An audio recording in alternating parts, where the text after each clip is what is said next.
Start more US based ఈ learning platform. మీరు కూడా స్లాట్ బుక్ చేసుకోవాలంటే ఈ నెంబర్కి కాల్ చేయండి. నమస్తే రమగారు. నమస్తే జయ. రమగారు, చిన్నపిల్లల్లో అంటే ఒక 10 ఇయర్స్ లోపే, ఇప్పుడు ఈ రోజుల్లో మనం మెచ్యూర్ అయ్యే ఏజ్ చాలా తొందరగా వచ్చేస్తుందండి. 15, 16 కాస్త 10, 11, 12 ఇయర్స్కే మెచ్యూర్ అయిపోతున్నారు. పిల్లలకి ఎలా నేర్పించాలి? ఎందుకంటే బాడీలో చేంజెస్ కనిపిస్తూ ఉంటాయి, హార్మోనల్ చేంజెస్ వస్తాయి. తల్లి ముందుగానే చెప్పాలా? ఎలాంటి విషయాలు చెప్తే వాళ్ళకు ఒక అవగాహన కల్పించడం కోసం? ఇప్పుడు ఇది ఒక పరిస్థితి వచ్చింది జయ. అవునండి. ఫారిన్ కంట్రీస్లో 2nd స్టాండర్డ్ 3rd స్టాండర్డ్లోనే పిల్లలు పెద్దవాళ్ళు అయిపోతారట. స్కూల్లోనే నేర్పిస్తారట, స్కూల్లోనే అవగాహన కల్పిస్తారు పిల్లలు. Okay okay.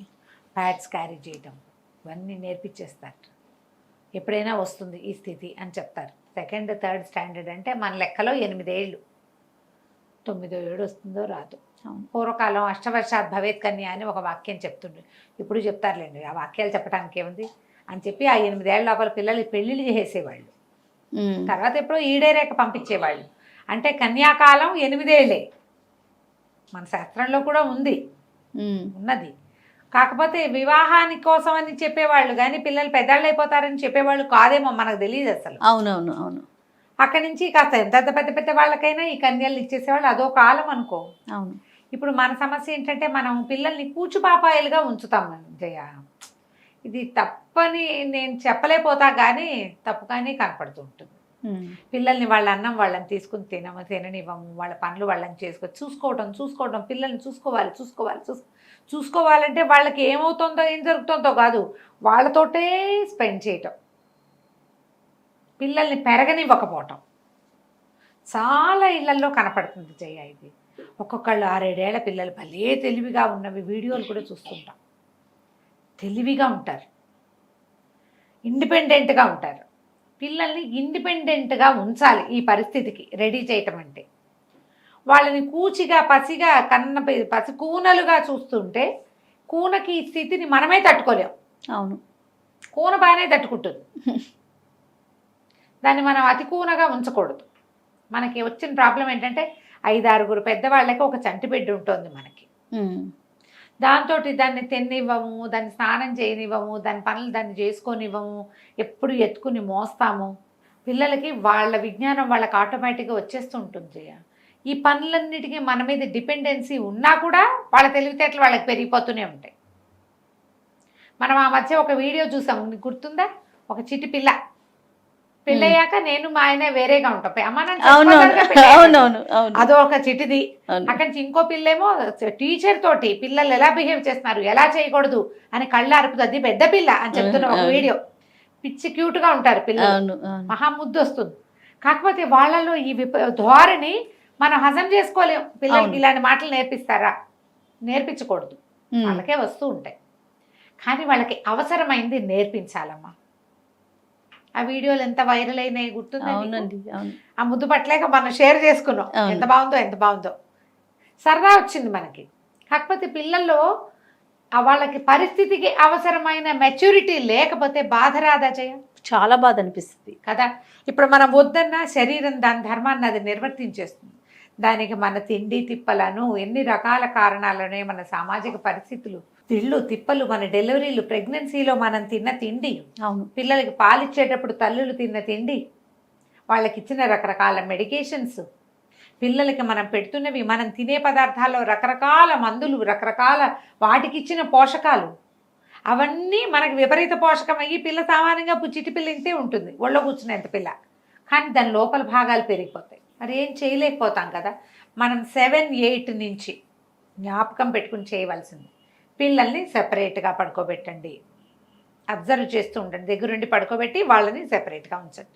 అక్కడి నుంచి వాష్ చేసుకోవటం, అది కరెక్ట్గా వాళ్ళంతటా వాళ్ళే వాష్ చేసుకున్నట్టు వాళ్ళు స్నానం చేయటం కానీ, బాడీ పార్ట్స్ వాష్ చేసుకోవటం కానీ శ్రద్ధగా దగ్గరుండి తల్లి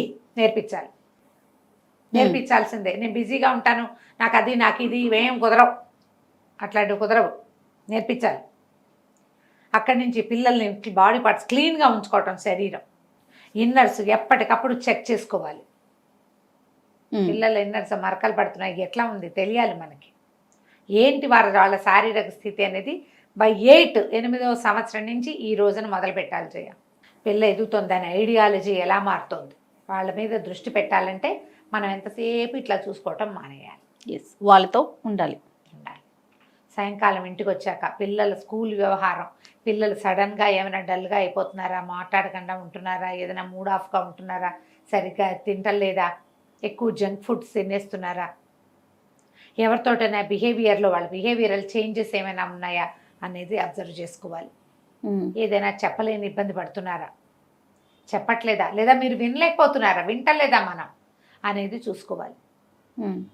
పిల్లలకి ఇన్నర్స్ మార్చుకోవటం అవి రెగ్యులర్గా పొద్దునుంచి ఉన్న ఇన్నర్తో రాత్రిపూట పడుకోనివ్వద్దు. ఇవి నేర్పించుకోవాలి. క్రమంగా చెప్పుకుంటూ ఉండాలి. ఏదైనా ఒక సందర్భంలో ఈ కొంచెం 4th 3rd క్లాసులకి ఏమంటారు, ప్రత్యుత్పత్తి పునరుత్పత్తి అవయవాలు అవన్నీ వాటి గురించి వచ్చేస్తాయి కదా, లెసన్స్ వచ్చేస్తాయి. అలాంటప్పుడు వాళ్ళకి ఏదైనా డౌట్ ఉంటే కసిరేయకుండా, ఇప్పటి నుంచో ఎందుకు నీకు ఇలా పిచ్చి మాటలు మాట్లాడకండి, దగ్గర కూర్చొని చెప్పండి. ఇలా న్యాచురల్, ఇది సహజంగా ఉంటుంది. వాళ్ళకి ఎందుకు ఉండదు, మనకెందుకు ఉంటుంది అని అడిగితే వాళ్ళు ఇలాగా మనం ఇలాగా అని చెప్పగలగాలి. అది హార్ష్ వే, ఏదో సైన్స్ బయాలజీ పాఠం చెప్పక్కర్లా, క్యాజువల్ మాటలతోటి చెప్పండి.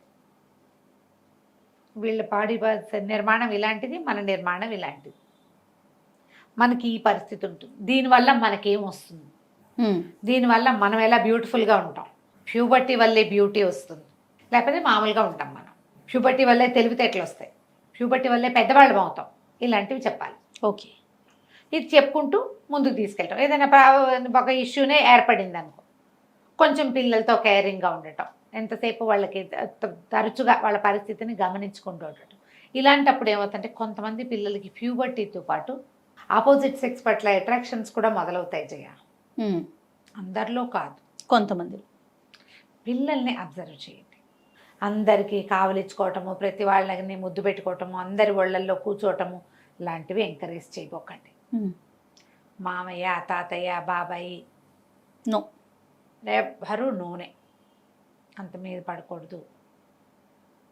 మన బాబాయే, మన మామయ్యే అని చెప్తారు పిల్లలు. మన మామయ్యే కదా, మన బాబాయే కదా. పెద్దవాళ్ళు ఎంకరేజ్ చేస్తారు రమ్మగారు ఈ విషయంలో. వెళ్ళి కూర్చో, మన మామయ్యే కదా, మన తాతయ్యే కదా, ఇట్లా మనమే చెప్తూ ఉంటాం.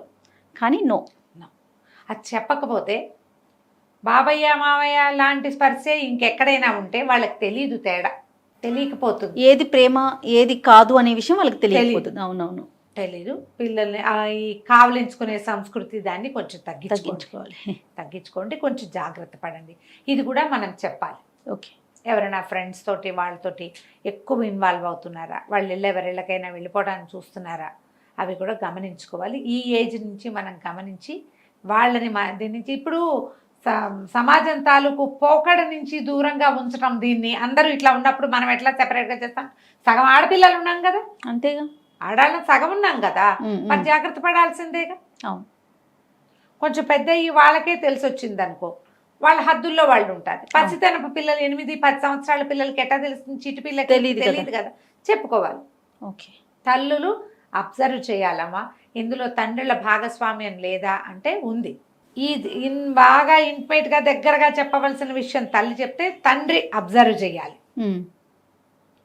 పిల్లల్ని ఎవరైనా మీద చేతులు వేసి దగ్గరికి తీసుకుంటున్నారా, గుడ్ టచ్కి బ్యాడ్ టచ్కి తేడాలు